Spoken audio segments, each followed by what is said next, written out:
Next Steps by Sabra Watkins for EDGR 601.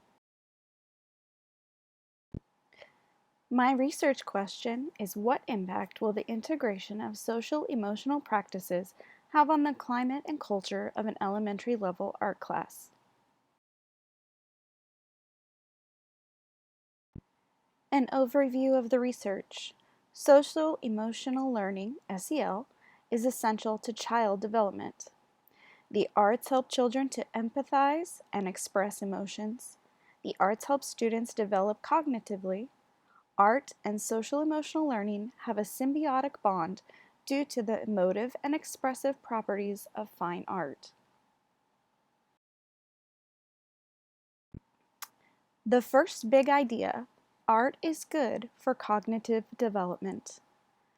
Recent findings in cognitive science and neuroscience are now helping to explain the art's potential as a powerful tool to enhance teaching and learning, showing that the brain and body make up a single, fully integrated cognitive system. Melnick et al., 2011. Big idea number 2.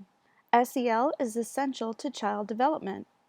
If we help children improve their self-awareness and self-confidence, to control emotions and impulses troublesome, and to develop empathy, their reward will be not only in behavior, but also in improving academic performance. Marin, 2013.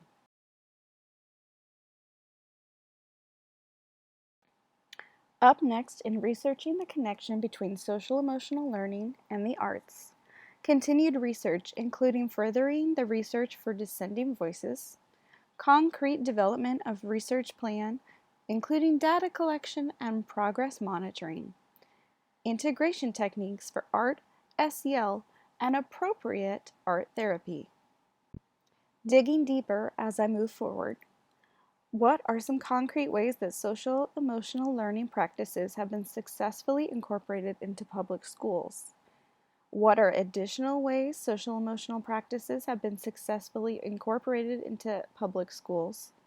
What elements of art therapy are safe to incorporate into SEL without a professional art therapist license? Are there any verified or academically studied drawbacks to the inclusion of more art or SEL practices into the classroom? And how can the combination of art and SEL be more organically incorporated into the regular classroom?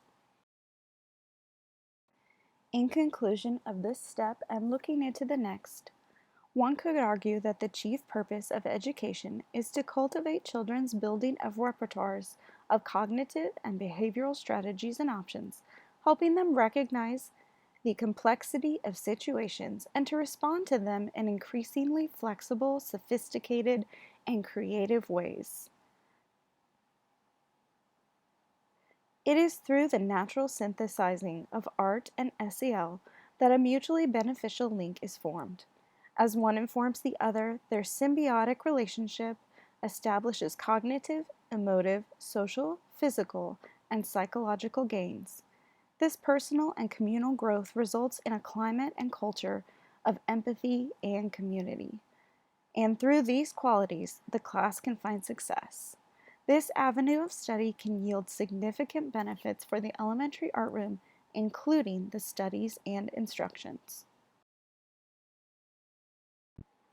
Information gathered from casting the conceptual net, cognitive possibilities for embracing the social and emotional richness of art education. Connecting arts integration to social emotional learning among special education students. Stealing and resilience in art education. The eugenics movement and its impact on art education in the United States.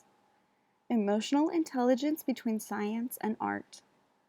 Cognition and student learning through the arts. Using integrated arts programming to facilitate social and emotional learning in young children with social cognition challenges. Art-based program for social and emotional development of children. An empirical study comparing different art forms to develop social and personal skills in early years education. All images were gathered free from Pixabay. Fair use.